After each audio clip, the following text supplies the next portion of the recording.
അസ്സലാമു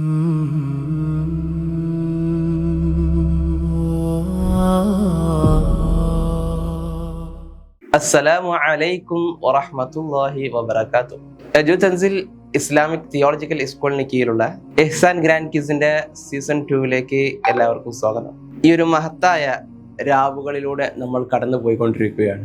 റമദാൻ എന്ന വളരെ പവിത്രമായ ഈ രാവിൽ നമ്മൾ ആദ്യത്തെ 10 കഴിഞ്ഞു, രണ്ടാമത്തെ 10ന്റെ അവസാന ദിനങ്ങളിലൂടെയാണ് നമ്മൾ കടന്നു പോകുന്നത്.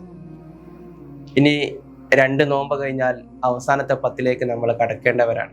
ഈ ഒരു സമയം നമ്മൾ കൂടുതലായി അള്ളാഹുവിലേക്ക് അടുക്കേണ്ട സമയം കൂടിയാണ്.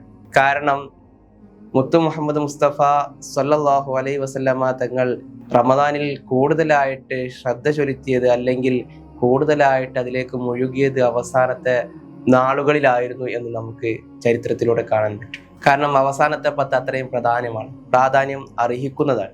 നമ്മൾ ഈ ഒരു അവസരത്തിൽ നമ്മൾ കൂടുതലായിട്ട് ഫോക്കസ് ചെയ്യുന്നത്, ഇന്നത്തെ ഈ ആധുനിക ലോകം, ഇന്ന് നമ്മുടെ കുടുംബങ്ങളും അതുപോലെ തന്നെ നമ്മുടെ മക്കളെല്ലാം കൂടുതലായി ഫോക്കസ് ചെയ്യുന്നത് ഇബാദത്തിനപ്പുറത്തേക്ക് പെരുന്നാളിന് വേണ്ടിയുള്ള ഡ്രസ്സ് എടുക്കുന്നതിലേക്കും മറ്റു കാര്യങ്ങളിലേക്കുമാണ്.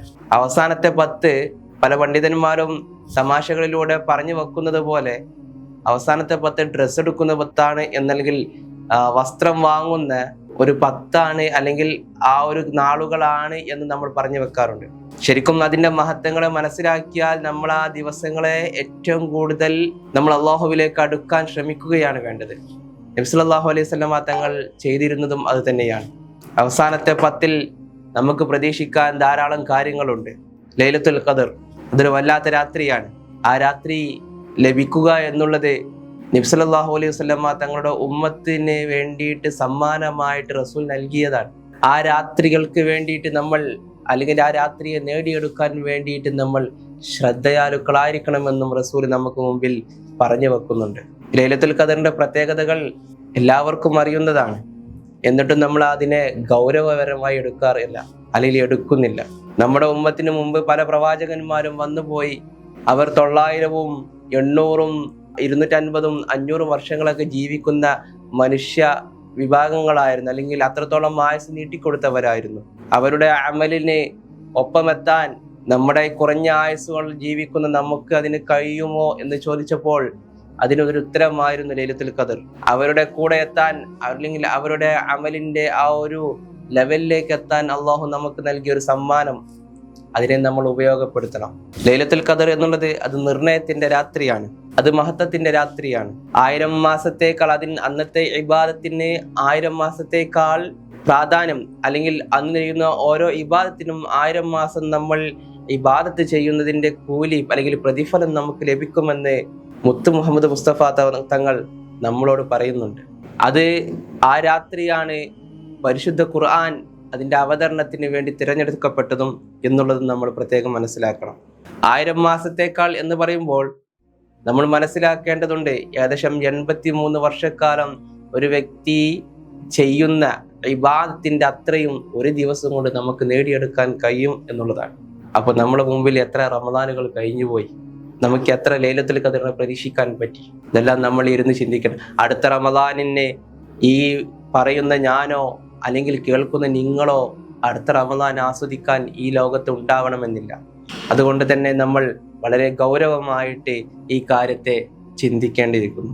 നമ്മൾ ലൈലത്തുൽ ഖദറിനെ പ്രതീക്ഷിക്കുമ്പോൾ ഒരിക്കൽ ആയിഷ ബീവി ചോദിക്കുന്നുണ്ട്, റസൂലെ, ലൈലത്തുൽ ഖദറിനെ പ്രതീക്ഷിക്കുമ്പോൾ ഏറ്റവും കൂടുതൽ അധികരിപ്പിക്കേണ്ട പ്രാർത്ഥന ഏതാണെന്ന് ചോദിക്കുമ്പോൾ അവിടുന്ന് നബി സല്ലല്ലാഹു അലൈഹി വസല്ലമ തങ്ങൾ പറയുന്നുണ്ട്, നമ്മൾ അവസാനത്തെ 10 നമ്മൾ എന്നും എല്ലാ നിസ്കാരങ്ങൾക്ക് ശേഷം ചെല്ലാറുണ്ട്. അപ്പോ ഏതായിരുന്നു ആ പ്രാർത്ഥന?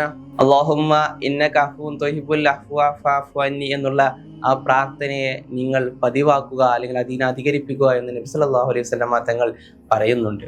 അപ്പോൾ ലൈലത്തുൽ ഖദറിനെ നമ്മൾ, പല പണ്ഡിതന്മാരും പറയുന്നത് അവസാനത്തെ 10 ലൈലത്തുൽ ഖദർ വരുന്നതെന്നും അതിൽ 27ാം രാവാണ് ലൈലത്തുൽ ഖദറിന് ഏറ്റവും പ്രാധാന്യം അർഹിക്കുന്നതെന്നും പണ്ഡിതന്മാർ പറയുന്നുണ്ട്. എങ്കിലും കൃത്യമായിട്ടുള്ളൊരു ഉറപ്പ് അതിനു വേണ്ടിയിട്ട് നമ്മൾ പിടിക്കാറുള്ളത് നമ്മൾ ഒറ്റയിട്ട രാവുകളെ ആയിരുന്നു. 21, അതുപോലെ തന്നെ 23, 25, 27, 29 രാവുകളെ, അതിൽ നിങ്ങൾ കൂടുതലായിട്ട് ലൈലത്തുൽ ഖദറിനെ പ്രതീക്ഷിക്കുക എന്നും അവസാനത്തെ 10 കൂടുതലായിട്ട് ലൈലത്തുൽ ഖദറിനെ പ്രതീക്ഷിക്കുക എന്നും റസൂൽ സല്ലല്ലാഹു അലൈഹി വസല്ലം തങ്ങളിൽ നിന്നും അത്രത്തോളം നബി സല്ലല്ലാഹു അലൈഹി വസല്ലം തങ്ങൾക്ക് നമുക്ക് മുന്നറിയിപ്പ് നൽകിയിട്ടുണ്ട്. നമ്മൾ ആ അവസാനത്തെ 10 വളരെ ദുർബലമായിട്ട്, അല്ലെങ്കിൽ നമ്മൾ ആ അവസാനത്തെ 10 കാര്യമാക്കാതെ മുന്നോട്ട് പോകുന്ന ഒരു പ്രവണതയാണ് ഇന്ന് ഈ ഒരു ലോകത്ത് നമ്മൾ കണ്ടുകൊണ്ടിരിക്കുന്നത്. നമുക്കറിയാം, ലൈലത്തുൽ ഖദറിനെ കുറിച്ച് കൃത്യമായിട്ട് ഖുർആൻ നമ്മോട് വിളിച്ചു പറയുന്നുണ്ട്. അതിന്റെ കൃത്യമായിട്ടുള്ള 97-ാം അധ്യായം, ഇന്നാ അൻസൽനാഹു ഫീ ലൈലത്തുൽ ഖദർ എന്നുള്ള അധ്യായം നമ്മൾ ഓതുന്നവരാണ്. നമുക്ക് കൃത്യമായിട്ട് അതിന്റെ ലൈലത്തുൽ ഖദറിന്റെ പ്രത്യേകതകളും കാര്യങ്ങളും വിവരിച്ചുകൊണ്ട് പടച്ച റബ്ബ് അവന്റെ ഖുർആനിലൂടെ നമുക്ക് മുമ്പിൽ അറിയിക്കുന്നുണ്ട് എന്നുള്ളതാണ്.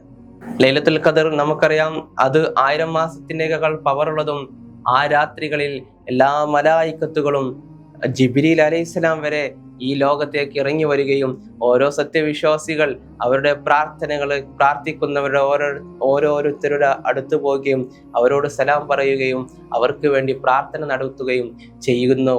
ആ രാത്രി അങ്ങനെ ഓരോ മലായിക്കത്തുകളും, അല്ലെങ്കിൽ ഇറങ്ങി വന്ന മലായിക്കത്തുകൾ അവർ ഇതിനു വേണ്ടിയിട്ട്, അല്ലെങ്കിൽ ഇവിടെയുള്ള ഓരോ അടിമയുടെ പ്രാർത്ഥനകൾക്കും ആമീൻ പറഞ്ഞുകൊണ്ടും അവർക്ക് വേണ്ടി ദുആ ചെയ്തുകൊണ്ടുമാണ് അവർ ഇവിടെ നിന്നും മടങ്ങുന്നത്. അപ്പോൾ അവർ തീർച്ചയായിട്ടും ഇതൊരു രക്ഷ, അല്ലെങ്കിൽ നമ്മൾ ചെയ്തു വെച്ച പാപങ്ങളുടെ, അല്ലെങ്കിൽ നമ്മൾ ചെയ്തുകൊണ്ടിരിക്കുന്ന പാപങ്ങളിൽ നിന്നും മാറിക്കൊണ്ട് അതിനെല്ലാം ഒരു പ്രതിവിധിയാണ് ഈ ഒരു ലൈലത്തുൽ ഖദർ എന്നുള്ളതും അതിനെ നമ്മൾ വളരെ ഗൗരവപരമായിട്ട് ചിന്തിക്കുകയും ഗൗരവപരമായിട്ട് മുന്നോട്ട് കൊണ്ടുപോകാനും, അല്ലെങ്കിൽ അതിൽ ഉൾപ്പെടാനും നമ്മൾ പരമാവധി ശ്രമിക്കണം എന്നുള്ളതാണ്. അതുപോലെ തന്നെ നമ്മൾ മനസ്സിലാക്കേണ്ടത്, നമ്മുടെ ജീവിതത്തിന്റെ ഒരു ബജറ്റ് അവതരണം കൂടിയാണ് ലൈലത്തുൽ ഖദർ എന്നുള്ളതാണ്. ഒരു വ്യക്തിയെ സംബന്ധിച്ചിടത്തോളം ആ വ്യക്തിയുടെ ആ ഒരു ബജറ്റ് അവതരണം, അവൻക്ക് നൽകപ്പെടുന്ന കാര്യങ്ങളും ഒക്കെ ഈ തീരുമാനിക്കുന്നതും ലൈലത്തുൽ ഖദറിലാണെന്ന് പണ്ഡിതന്മാർ നമ്മളെ പഠിപ്പിക്കുന്നുണ്ട്. നമുക്കറിയാം, ഈ ഒരു ചരിത്രം നമ്മളെല്ലാവരും കേട്ടതാണ്. നബി സല്ലല്ലാഹു അലൈഹി വസല്ലം തങ്ങൾ പറയുന്നുണ്ട്, ബനു ഇസ്രായേൽപ്പെട്ട ഒരു വ്യക്തി, അവർ ധാരാളം വർഷക്കാലം പകൽ യുദ്ധം ചെയ്യുകയും രാത്രി നിസ്കരിക്കുകയും ചെയ്യുന്നവരായിരുന്നു. അവരുടെ ആരാധന ഇത്രയും പവറായിരുന്നു എന്ന് പറഞ്ഞപ്പോൾ, കുറഞ്ഞ തുച്ഛമായ വർഷക്കാലം ജീവിക്കുന്ന നമ്മൾ അവരുടെ കൂടെ എങ്ങനെ എത്തും, അല്ലെങ്കിൽ അവരുടെ അമലിന്റെ അത്രത്തോളം നമുക്ക് എങ്ങനെ പിടിച്ചു നിൽക്കാൻ കഴിയും എന്നുള്ള ആ ഒരു ദുഃഖവും കാര്യങ്ങളും അവതരിപ്പിച്ചപ്പോൾ നബി സല്ലല്ലാഹു അലൈഹി വസല്ലം തങ്ങൾ നൽകിയത് കൂടിയാണ് ഈ ഒരു രാവിനെ നമുക്ക് പരിചയപ്പെടുത്തുകയും ചെയ്തു എന്നുള്ളതാണ്. ലൈലത്തുൽ ഖദറിനെ നമ്മൾ ഒരിക്കലും മോശമായിട്ട്, അല്ലെങ്കിൽ അതിനെ അവഗണിക്കുന്ന രീതിയിൽ നമ്മൾ നഷ്ടപ്പെടുത്തിയാൽ ആ നഷ്ടം നമ്മൾക്കാണ് ഉണ്ടാകുക എന്നുള്ളത് എല്ലാവരും മനസ്സിലാക്കുക. വെറും കുറഞ്ഞ കാലത്തിന് വേണ്ടി ഈ ദുനിയാവിലേക്ക് വരികയും ഇവിടെ ജീവിക്കുകയും ഇതിനുശേഷം ഇതിനേക്കാൾ ശാശ്വതമായിട്ടുള്ള, ഒരിക്കലും മരണമില്ലാത്ത ഒരു ലോകത്തേക്ക് നമ്മൾ മടങ്ങേണ്ടവരുമാണ്. അവിടെ വിജയം, ഇവിടെ അള്ളാഹുവിനെ അനുസരിച്ചവർക്കും അവന്റെ അനുഗ്രഹം തേടിയവർക്കുമാണ് അള്ളാഹു അവിടെ വിജയം നൽകുക എന്നുള്ളതാണ്. അതിനു വേണ്ടിയിട്ട് നമ്മൾ പരമാവധി ശ്രമിക്കുകയും ജീവിതത്തിൽ അത് പകർത്തുകയും കിട്ടിയ, നമുക്ക് നൽകിയിട്ടുള്ള ഈ ഒരു ബോണസുകൾ, അല്ലെങ്കിൽ ഈ ഒരു അവസരങ്ങളെ നമ്മൾ മുതലാക്കുകയും ചെയ്യണം. അല്ലാഹു തആല നമ്മളെല്ലാവരെയും വിജയികളിൽ ഉൾപ്പെടുത്തുമാറാകട്ടെ. അല്ലാഹു തആല ആ ലൈലത്തുൽ ഖദറിനെ നേടിയെടുക്കാൻ, അല്ലെങ്കിൽ ലഭിക്കുന്നവരിൽ നമ്മളെയും ഉൾപ്പെടുത്തുമാറാകട്ടെ. അതിനു വേണ്ടിയിട്ട് നമ്മൾ അവസാനത്തെ 10 സജ്ജരാവുക എന്ന് മാത്രം പറഞ്ഞുകൊണ്ട് ഞാൻ എൻ്റെ ഈ ഒരു വാക്കുകളെ ഇവിടെ ഉപസംഹരിക്കുകയാണ്. വാഖിറു ദഅ്വാനാ അൽഹംദുലില്ലാഹി റബ്ബിൽ ആലമീൻ. അസ്സലാമു അലൈക്കും വറഹ്മത്തുള്ളാഹി തആല വബറകാതുഹു.